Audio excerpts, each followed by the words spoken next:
So you think you have problems with your metal roof installation? Well, today we're going to give you options on ways that you might be able to resolve those.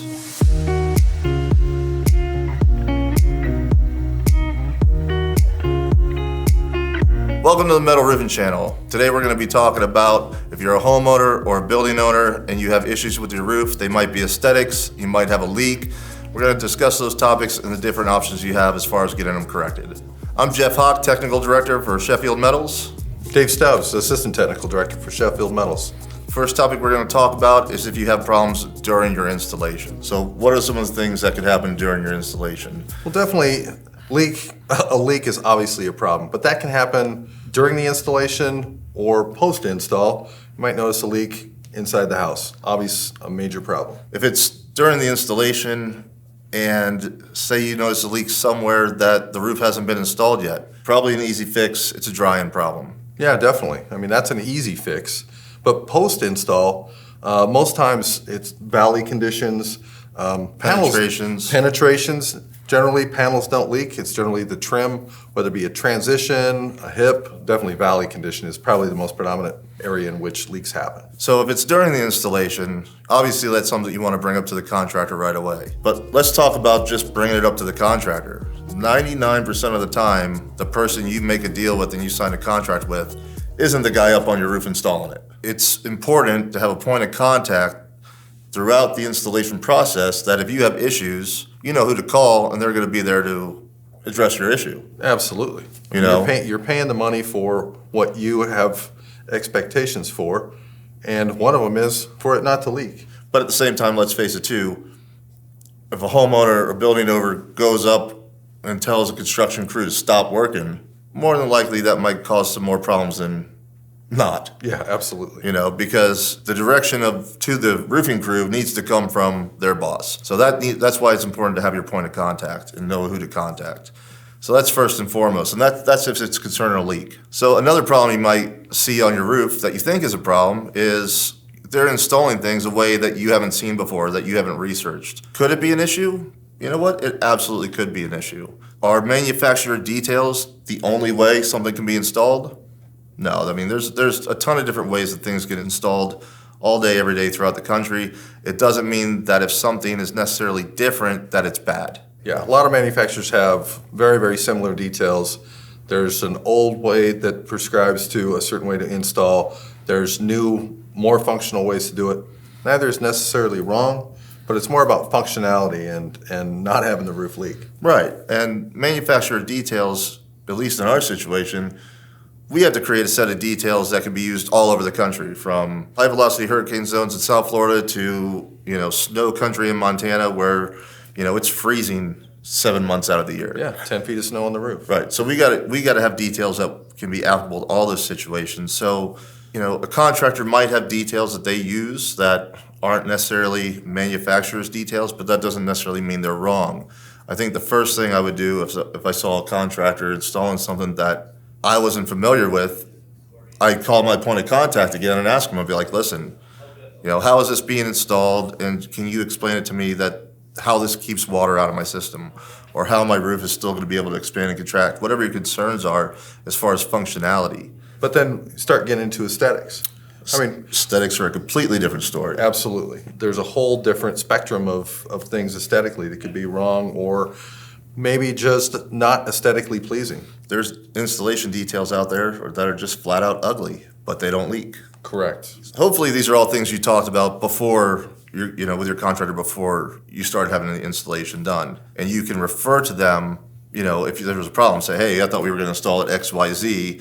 They're installing it A, B, and C. But definitely encourage the perpetuating conversation from the beginning to the end. But having that conversation up front and setting expectations up front is key to getting what you want and what you need for that roof that you've invested in that should potentially last for 50 years. So I guess the main point of it is if you see something that you have a problem with, get in touch with your point of contact, have them address it as fast as they can. So if that detail is still being continued to be installed, or that problem you think is going to keep happening as the guys keep installing the roofs, you can get it corrected or at least explain to you to where you're comfortable before they get done putting the rest of your roof on. So what happens if you find a problem after the installation? It's different answers depending on how long it's been after the installation, right? And what that problem is. Right. Right? I mean, if it's a leak, if you've got a leak a couple of years after that you didn't notice or it wasn't a leak before, something had to have changed or something had to have decayed or something must have had to have happened. And so to dig in, I definitely would, call a professional. Or if you have a workmanship warranty, that's when you would call your contractor and say, hey, I'm having a problem. My workmanship warranty was for 5 years. It's been 2 years since I had my roof installed. That's the place you want to start because they're, hopefully going to honor your warranty and come back and, determine the cause. They should understand the details that were used because usually contractors don't switch details between jobs. Correct. They have a set of details they use and they know how things go together. That's probably the most, most cost-effective way to do it too. You call somebody new onto a new job, generally the meter starts running as soon as you make the phone call. And 99% of the time, they don't want to go back and do any work behind somebody else. And if they do, you're probably not going to get any guarantee because now they're touching somebody else's problem. Right. So you'll probably end up losing that first section of workmanship warranty on the roof that you had installed. If it's not a leak, if it's something aesthetic that you notice, again, probably the same process. Call the contractor, discuss it. If this wasn't a detail that you agreed to, metal roofing is very hard to change after install. It perpetuates a whole different conversation when you start even trying to remove panels. Right. That's a tough one. If you got a problem with your ridge cap, it's something that could probably be handled halfway easy.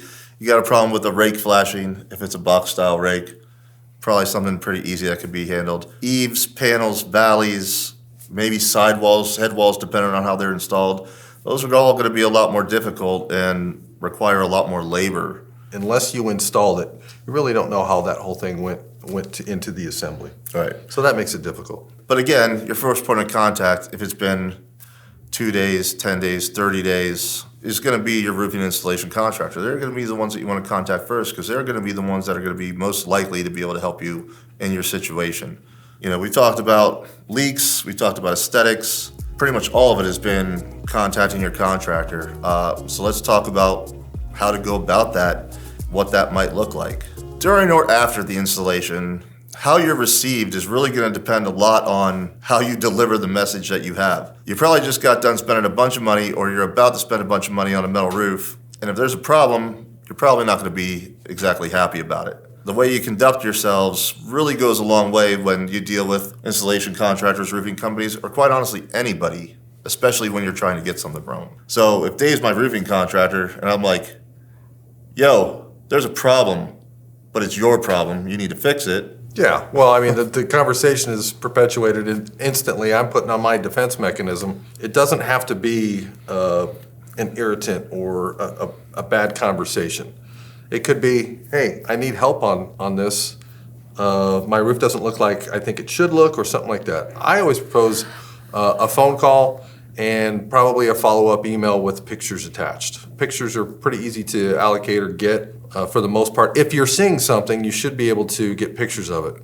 But, the point we were talking about earlier, goes back to treat people how you want to be treated, and hopefully you'll get that reciprocated back to you and they'll be open to listening and, hearing you out as far as what your problem is. And, if it's a quality roofing contractor, they should probably do anything that they can to help remedy the problem. Totally agree. Say you've tried all those things, you contacted the contractor, you wrote them, you sent pictures, and you're not getting the response that you want, or you're not getting the remedy that you want. So what can Sheffield do? Or even if it's not Sheffield, what can the manufacturer of that product do, the metal do to help you out? The short answer is not a whole lot. Companies like us that don't install panels, we just distribute coil or we just manufacture panels. When you're dealing with the installation contractor, that is a completely different entity, a completely different business. While they might be our customer, we don't dictate their business. We can't tell them how to install things. We can't make them use certain details. Can't tell them how to operate. Right. Can't make them answer phone calls. We've all heard stories of my roof is messed up and the contractor won't return a call. That's very difficult for us because homeowners, building owners bend our ear. We've heard a lot of different conversations. And it's difficult. It's difficult on us, and it's even harder when we call the contractor to find out what's going on. It's a bad situation because we're kind of helpless to do anything. While we supply the material, we don't have any control over their business or how they decide to run it. So that's another reason, dealing with a quality roofing contractor is so important. If Sheffield can't help, what are the options a homeowner has if they have a bad installation or if they can't come to an agreement with their contractor? Well, I think one of the big ones is the contractor's probably going to want to draw out the front end of it for the material. Deposit at least. Deposit at least. To hold back payment until you're satisfied with your project is probably the best leverage homeowner, building owner has. Might be the only leverage. Correct. Now, I will say, the caveat to that is, if they've completed your roof and you're holding back payment, being sued goes both ways. Correct. A contractor can sue a homeowner for non-payment. A homeowner can sue a contractor, for insufficient jobs. That is absolute last resort. It's a road that a contractor's not going to want to go down. It's a road that a homeowner hopefully won't have to go down. Again, dealing with your contractor in a respectful way is probably the number one thing you can do to come to some resolution between you and the contractor.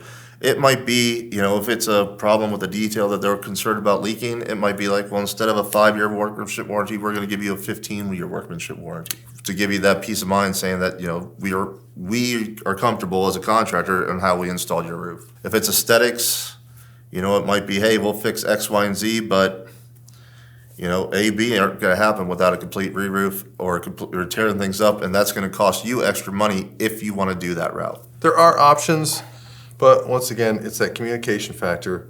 Your expectations at the front end need to match up what you get at the end.